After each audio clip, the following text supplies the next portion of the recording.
오늘 이 시간에는요, 은혜를 받은 자라는 제목을 가지고 하나님의 말씀을 함께 나누고자 합니다.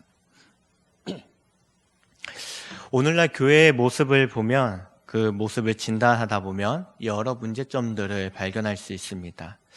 사실 교회의 문제는 항상 있어 왔습니다. 초대 교회 때부터 오늘날 현대 교회에 이르기까지 교회의 문제점이 없었던 적은 단 한 번도 없지요. 그럼에도 불구하고 여러 문제들이 이슈화되고 작은 문제점도 사건화되는 이유는 무엇일까요? 이 또한 다양한 이유를 들어 말할 수 있습니다. 그러나 보다 본질적인 이유를 찾는다면 은혜에서 찾아볼 수 있지 않을까 싶습니다. 오늘날 교회는 은혜를 점점 잊어버리고 있습니다. 마치 물에 빠진 놈 건져 놓으니까 내 보집 내라 한다에 그 비유할 수 있지 않을까 싶습니다. 옛날에 한 나그네가 강물에 빠져 허우적대고 있었는데 때마침 그곳을 지나가던 한 사람이 나그네를 건져 주었습니다. 그런데 나그네는 정신을 차리자마자 고맙다는 인사는커녕 구해준 사람의 멱살을 잡고 대뜸 떠내려간 자기 보찜을 달라고 떼를 쓰는 겁니다. 구해준 사람이 물에 떠내려간 보찜도 함께 건져주지 않았다고 원망하면서 말이죠. 이처럼 남에게 은혜를 잊고도 고마움을 모르고 도리어 그 사람의 실수를 꼬투리 삼아 원망하는 사람을 두고 쓰는 속담이라 할 수 있지요. 언제부터인지 알 수 없지만 오늘날 교회의 모습은 물에 빠진 사람과 같아 보입니다. 하나님의 은혜를 기억하지 못하고 원망과 불평만 가득한 삶을 살아가고 있지는 않은지 우리 삶을 한번 돌아보기 원합니다. 결국 은혜를 잃어버린 교회와 성도들은 세상에서 밀려오는 홍수와 같은 문제점에 휘말려 힘을 잃어버리고 있지는 않은지요. 사랑하는 성도님 여러분, 우리가 읽은 디모데전서는 오늘날 은혜를 잊어버린 교회에 다시 회복의 메시지, 도전의 메시지를 주고 있습니다. 오늘의 말씀을 통해 하나님의 크고 놀라운 은혜를 다시 되새기고 받은 은혜에 합당한 믿음의 삶을 도전하며 살아가는 우리 모두가 되길 간절히 소망합니다. 디모데전서는 사도 바울이 신실한 동역자이자 영적인 아들인 디모데에게 보낸 편지였습니다. 당시 시대는 복음이 매우 활발하게 확장되어 가던 시기였지요. 사도 바울이 1차, 2차, 3차 전도 여행 이후 소아시아 지역에 여러 교회가 세워졌으며 믿는 사람들이 많이 늘어나고 있던 때입니다. 그러나 이러한 교회의 부흥과 함께 여러 문제점이 나타나기 시작했습니다. 첫째는 바울이 로마 감옥에 갇히게 됩니다. 사도행전 26장에서 볼 수 있듯이 사도 바울이 자신의 문제를 가이사에게 상소하지 않았다면 석방될 수도 있었던 상황이었습니다. 또한 그의 재판을 맡았던 아그리빠 왕 앞에서 자신의 번호를 포기하고 왕을 전도함으로 결국 사도 바울은 로마로 이송됩니다. 다행인 것은 사도 바울에게는 로마 시민권이 있었지요. 지하 감옥에 투옥되지 않고 가택 연금 상태로 지내게 됩니다. 그러면서 그를 찾아오는 사람마다 복음을 전하며 로마 지역에서도 나름 활발한 전도 활동을 할 수 있게 됩니다. 그러나 잠시나마 전도 여행과 소아시아에 세워진 교회를 돌아볼 수 있는 기회도 가질 수 있었지요. 디모데전서는 바로 이때 기록된 것으로 축축하고 있습니다. 그러나 로마 황제 네로의 기독교 박해 정책으로 말미암아 사도 바울은 다시 로마로 잡혀가 가택 연금이 아닌 감옥에 갇히게 됩니다. 그곳에서 죽음이 점점 다가오고 있음을 짐작하게 됐지요. 두 번째 문제는 이단의 문제였습니다. 에베소를 비롯한 소아시아 지역에는 유대주의와 헬라 사상이 결합된 이단이 새롭게 일어나고 있었습니다. 이 이단 사상은 초대 기독교 역사에 큰 해를 가져다 준 영지주의였지요. 이 영지주의 사상은 초기 기독교 복음을 혼탁하게 만들었을 뿐만 아니라 예수 그리스도의 신성까지 부인하도록 만들었습니다. 당시 영지주의의 위협은 어떤 것이었을까요? 디모데전서 1장 3절에서 6절에 자세히 기록되고 있는데요. 내가 마게도냐로 갈 때 너를 권하여 에베소에 머물라 한 것은 어떤 사람들을 명하여 다른 교훈을 가르치지 말며 신하와 끝없는 족보에 몰두하지 말게 하려 함이라. 이러한 것은 믿음 안에 있는 하나님의 경륜을 이름보다 도리어 변론을 내는 것이라.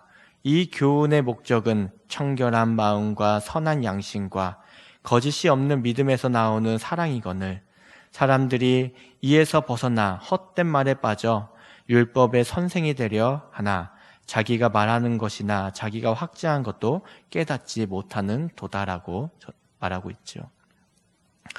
사도 바울은 이러한 영지주의 이단들이 발흥하거나 확장되는 것을 막기 위해 디모데를 에베소 지역에 머무르게 하여 지역교회를 하나님의 말씀, 올바른 가르침으로 지키도록 하였습니다. 이러한 여러 문제 앞에서 디모데의 마음은 어땠을까요? 그래, 한번 해보는 거야. 주님께서 나와 함께 하시는데 무엇이 문제겠어? 하며 자신감과 열정에 불타 있었을까요? 결코 아닙니다. 디모데전서 4장 12절에 사도 바울이 디모데에게 누구든지 내 연소함을 업신여기지 못하게 하라고 당부하였던 말에서 축축해 볼 수 있듯이 그는 어린 나이임에도 불구하고 에베소 교회를 맡아 목회를 하였습니다. 경험과 지식 등 부족한 모습이 많이 있었겠죠. 또한 디모데후서 1장 7절에서 8절에 하나님이 우리에게 주신 것은 두려워하는 마음이 아니요 오직 능력과 사랑과 절제하는 마음이니 그러므로 너는 내가 우리 주를 증언함과 또는 주를 위하여 갇힌 자 된 나를 부끄러워하지 말고 오직 하나님의 능력을 따라 복음과 함께 고난을 받으라. 도전한 말을 통해 짐작할 수 있는 것은 디모데전서 이전과 이후 여전히 디모데의 마음에는 두려운 마음과 복음에 대한 회의감이 밀려오고 있었음을 알 수 있습니다. 왜냐하면 자신의 영적인 스승이며 아버지인 바울이 감옥에 갇힘으로 더 이상 만나보지도 못하고 도움을 받을 곳이 없다는 두려움이 매우 컸을 것입니다. 또한 복음을 전함으로 오는 핍박과 여러 위협은 디모데로 하여금 큰 부담과 회의감으로 밀려왔습니다. 이처럼 에베소 교회는 밖으로는 영지주의 이단 문제와 안으로는 디모데 자신의 연약함으로 인해 힘들어하고 있었지요. 사도 바울은 이러한 디모데와 에베소 교회에게 어떤 말로 위로와 격려의 말을 전해야 했을까요? 오늘 우리가 읽은 말씀은 사도 바울이 디모데를 가르치기에 앞서 그를 위로하고 격려하여 도전하는 말씀입니다. 이 말씀이 오늘 성도님 여러분에게 동일한 위로와 격려, 도전의 말씀이 되길 소망합니다. 바울은 앞에서 언급하였듯이 신실한 동역자이며 영적인 아들인 디모데를 에베소 지역에 머무르게 했습니다. 그러나 디모데에게는 여러모로 부족함이 있었죠. 사도 바울은 자신의 신앙 간증을 통해 디모데를 위로하고 격려하고 있는데요. 첫 번째 이야기는 은혜에 대해 감사하라고 고백하고 있습니다. 자신에게 능력을 주시고 충성되게 여겨 복음을 전파할 수 있는 직분을 맡겨주신 은혜에 대한 감사의 고백을 바울은 하고 있죠. 사도 바울의 감사는 이례적인 감사가 결코 아니었습니다. 우리가 읽고 있는 개역개정에는 표현되어 있지는 않지만 원문을 살펴보면 처음부터 끝까지 지속적인 감사라는 사실을 발견할 수 있습니다. 이처럼 사도 바울은 다메섹 도상에서 예수님을 인격적으로 만난 후 진정한 회개와 예수님을 위해 고난을 당하면서까지 복음을 전하면서 단 한 번도 후회하거나 원망하지 않고 늘 감사하며 살아왔습니다. 왜냐하면 주님께서 사도 바울을 충성되게 여겨 사도의 직분, 복음 전하는 직분을 맡겨주셨기 때문입니다. 그러나 우리의 생각으로 당시 사도 바울이 사도의 직분을 받을 만한 자격이 있는 사람이었을까요? 그가 13절에서 밝히고 있듯이 사도 바울은 예수를 비방하던 자였고 믿는 자를 박해하던 또한 폭행하던 자였습니다. 베드로와 그 외의 제자들도 처음에는 사도 바울의 회심과 진심을 믿지 아니하였죠. 왜냐하면 예수님을 만나기 이전에 사도 바울의 모습은 악독과 포악으로 가득했기 때문입니다. 벵겔이라는 신학자는 참된 회개와 소명은 능력을 가져다 준다라고 말하였습니다. 이처럼 예수님을 직접 만난 사도 바울은 진정한 회개를 통해 은혜로 말미암아 구원을 받았을 뿐만 아니라 하나님으로부터 부르심과 복음의 소명, 능력을 받았습니다.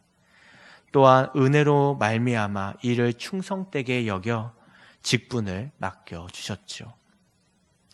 하나님께서 사도 바울에게 직분을 주셨듯이 우리에게도 다양한 직분을 오늘 주셨습니다. 어떤 이는 목사로, 장로로, 권사로, 집사로, 교사로, 차양대로 서로 섬기는 모습은 다를지라도 예수 그리스도 안에서 한 몸을 이루게 하셨지요.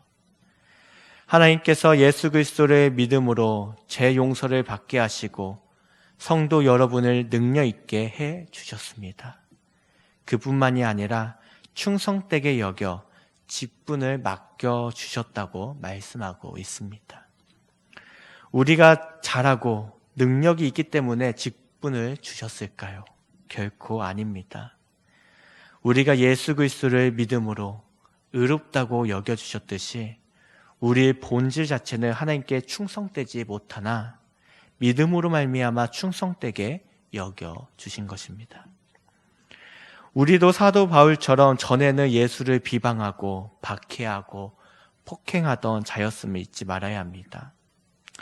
어떤 분들은 내가 언제 예수님을 비방하였고 내 형제와 이웃을 박해하고 폭행하였습니까? 라고 말할 수 있을 것입니다. 그러나 예수님께서 말씀하셨습니다.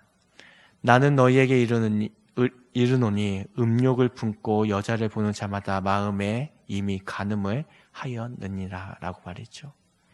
예수님께서 단순히 간음에 대한 말씀만 하시는 걸까요? 결코 아닙니다.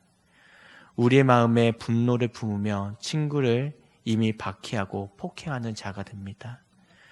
우리 마음에 시기하고 질투하는 마음이 품으면 이웃에게 이미 사기꾼이 되는 것이고요. 우리 마음에 하나님에 대한 불신하는 마음을 품으면 우리는 이미 예수를 비방하는 자가 되는 것입니다. 이처럼 마음으로 짓는 죄 또한 결코 작지 않음을 경계해야 합니다. 그럼에도 불구하고 주의 은혜로 말미암아 하나님께서 우리 모두를 충성되게 여기셨다고 말씀하고 있습니다. 우리 다 함께 14절 말씀을 우리 함께 읽어보도록 하겠습니다. 14절입니다. 우리 주의 은혜가 그리스도 예수 안에 있는 믿음과 사랑과 함께 넘치도록 풍성하였도다. 아멘. 그리스도 예수 안에 있는 믿음과 사랑은 어디에 넘치도록 풍성할까요? 원문을 보면 좀 더 자세히 알 수 있는데요. 그리스도 예수와 함께 나에게 넘치도록 풍성하다라고 전해주고 있습니다. 바로 성도 여러분 한 사람 한 사람 속에 우리 주의 은혜가 그리스도 예수 안에 있는 믿음과 사랑과 함께 넘치도록 풍성하다고 말하고 있는 것입니다. 사랑하는 성도 여러분, 예수 그리스도의 이름을 힘입어 참된 회개와 복음의 소명을 받음으로 성도에게 주어진 복음의 능력을 소유하게 되었음을 믿으십니까? 그렇다면 우리가 가지고 있는 직분은 결코 자랑할 수 없습니다. 우리가 은혜로 인하여 받은 구원과 영생을 스스로 자랑할 수 없듯이 우리의 직분도 하나님의 은혜로 인해 주어진 것으로 결코 스스로 자랑할 수 없는 것이지요. 어찌 보면 직분이란 우리가 하나님께 은혜 받은 자임을 확인해지는 증표가 아닐까요? 성도님 여러분, 우리가 받은 은혜의 증표를 더욱 빛내며 살아가길 간절히 소망합니다. 이처럼 사도 바울은 디모데에게 주어진 직분, 특별히 에베소 지역의 교회를 보살피는 직분을 맡은 것은 하나님께서 디모데를 충성되게 여기셔서 은혜로 주신 것임을 상기시켜주고 있는 것입니다. 두 번째 이야기는 과거를 잊지 않았습니다. 사도 바울은 자신이 여전히 죄인 중에 괴수임을 잊지 아니하였죠. 종종 누군가의 도움을 받아 낮은 자리에서 높은 자리로 올라간 사람이나 가난했다가 부자가 된 사람들이 지난날 자신의 모습을 기억하지 못하고 경솔하게 행동하는 모습을 종종 보곤 합니다. 결국 주변 사람들로 하여금 질타를 받고 부끄러움을 당하는 경우가 많이 있죠. 사도 바울도 자신을 통해 소아시아 지역에 많은 교회가 세워지고 수만 명의 사람들이 회심하는 모습을 보면서 자아도취에 빠질 수 있는 충분한 유혹이 있었을 것입니다. 그러나 사도 바울의 모습은 한결같이 첫마음을 잃지 아니하였습니다. 지난날 하나님께 받은 은혜를 잊지 않고 그 감격 속에서 살아갔지요. 그 비결이 무엇일까요? 우리 다 함께 15절 말씀을 다시 한번 읽어보도록 하겠습니다. 15절입니다. 믿보다 모든 사람이 받을 만한 이 말이여, 그리스도 예수께서 죄인을 구원하시려고 세상에 임하셨다 하였도다. 했으니라. 여기서 개수로 번역된 프로토스는 본래 서열상 첫 번째를 뜻하는 의미로 우두머리, 최상의를 의미를 가지고 있는 단어입니다. 이처럼 사도 바울은 자신이 죄인 중에 우두머리임을 잊지 않았습니다. 이러한 사도 바울의 고백은 비단 디모데전서 외에도 고린도전서와 에베소서의 각각 사도 중에 지극히 작은 자, 모든 성도 중에 지극히 작은 자보다 더 작은 나라고 고백하고 있죠. 사도 바울이 이와 같은 고백을 한 이유는 무엇일까요? 자존감이 낮아서 그럴까요? 자아의식이 부족해서일까요? 결코 아닙니다. 죄인 중에 내가 괴수니라라고 고백 앞에 언급하고 있듯이 예수 그리스도로 인한 구원의 은혜가 너무나도 컸기 때문입니다. 그 은혜 안에서 자신의 존재가 얼마나 작고 작은지를 깨달았기 때문이죠. 사랑하는 성도님 여러분, 우리가 평소에 하나님의 은혜를 기억하지 못하고 잊어버린 채 살아가는 이유는 무엇일까요? 우리의 진짜 자아와 본성을 잊었기 때문입니다. 지난 과거, 자신의 모습이 어떠했는지 망각하고 있기 때문이지요. 우리는 순간순간 물에 빠진 놈 건져 놓으니까 내 보집 내라 한다식의 신앙생활을 하고 있진 않은지 한번 돌아보기 원합니다. 우리가 예수 그리스도를 믿음으로 그 은혜로 말미암아 모든 죄가 용서받았다는 사실은 복음의 중요한 핵심입니다. 우리의 신앙생활에서 잊지 말아야 할 중요한 진리는 하나님의 구속의 은혜이죠.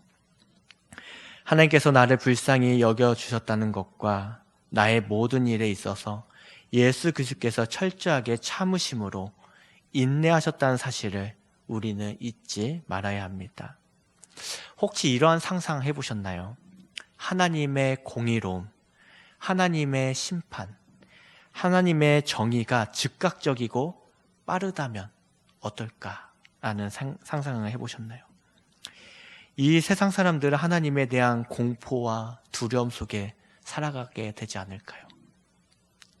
그러나 우리를 향한 하나님의 은혜와 사랑이 하나님의 공의를 지연시키고 인내하게 해준다는 사실을 기억한다면 감사하지 않을 수 없을 것입니다. 우리는 죄인 중에 괴수임을 잊지 말아야 합니다. 그 은혜 안에서 지극히 작은 자보다 더 작은 자임을 명심해야 하지요. 이것이 은혜 받은 자의 삶의 모습인 것입니다. 마지막으로 사도 바울은 디모데에게 이제 은혜를 받은 자의 합당한 삶을 살아가라 명령하고 있습니다. 사도 바울은 디모데에게 이제 은혜 받은 자의 합당한 삶을 살아가라 명령하고 있죠. 선한 싸움을 싸우며 믿음과 착한 양심을 가지라고 말입니다. 여기서 싸움이란 군사적인 용어인데 어떤 싸움을 의미할까요? 바로 부르심을 받은 성도들이 싸워야 할 영적인 싸움을 의미합니다. 사도 바울은 앞서 에베소서에서도 우리의 싸움에 대해 언급한 바 있습니다.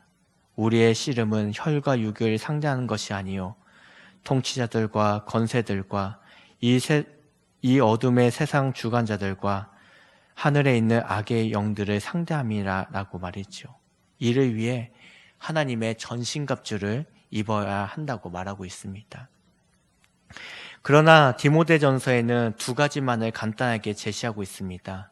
믿음과 착한 양심을 가지라고 말입니다.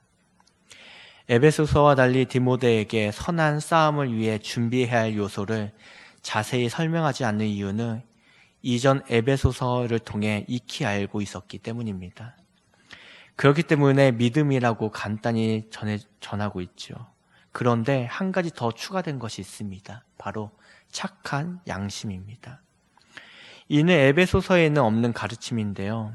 여기서 착한 양심이란 사회 구성원으로서 살아갈 때 기본적으로 필요한 도덕률이나 보편적으로 지켜야 할 사회적 규칙과 하나님께서 순간순간 우리에게 말씀해 주신 내면의 음성 그리고 양심 등을 의미합니다. 결국 우리가 선한 싸움을 싸우는 데 있어서 단순히 신앙생활, 영적인 것만이 아니라 우리의 삶의 전 영역에서 성도의 본분을 다하며 살아가라고 당부하고 있는 것입니다. 교회 일을 한다면서 이웃에 대한 약속을 소홀하게 여기고 사회 통념이라 하여 불의한 이에 타협하지 말라고 말하고 있는 것이죠. 말씀을 마치고자 합니다. 우리는 사도 바울과 같이 하나님의 한량없는 은혜를 받은 자입니다. 우리의 능력이나 자랑으로 된 것이 결코 아니죠. 오히려 죄인 중에 괴수인 우리를 불쌍히 여기시고 오래 참음으로 이 자리까지 오게 해주셨습니다. 그리고 우리의 믿음 하나만으로 우리를 의롭게 여기심과 동시에 충성되게 여기시고 각자에게 걸맞는 직분을 주셨습니다. 우리는 우리가 받은 각 직분과 성도됨을 은혜 받은 자의 증표로 삼고 살아가야 합니다. 이에 대해 어떠한 자랑도 할 수 없지요. 오직 하나님의 은혜에 대한 감사와 날마다 선한 싸움을 쌓아가야 합니다. 오늘날도 당시 영주주의와 같이 수많은 유혹과 거짓이 판을 치고 있습니다. 여러 이단 사이비와 각종 이념과 이데올로기 등 수많은 영적 싸움이 우리 앞에 놓여 있습니다. 그러나 믿음과 선한 양심을 가지고 살아간다며 이 또한 싸워 이길 수 있는 능력이 성도님 여러분 안에 있다는 사실을 믿고 살아가야 하는 것입니다. 사랑하는 성도님 여러분, 바울의 삶은 살아 움직이는 복음이며 은혜였습니다. 이 자리에 모인 성도님 여러분도 살아 움직이는 복음이며 은혜의 증인들임을 늘 기억하며 살아가길 간절히 바랍니다. 은혜를 받은 자의 합당한 삶을 살아감으로 하나님의 기쁨과 영광이 되길 간절히 기원합니다. 기도하도록 하겠습니다.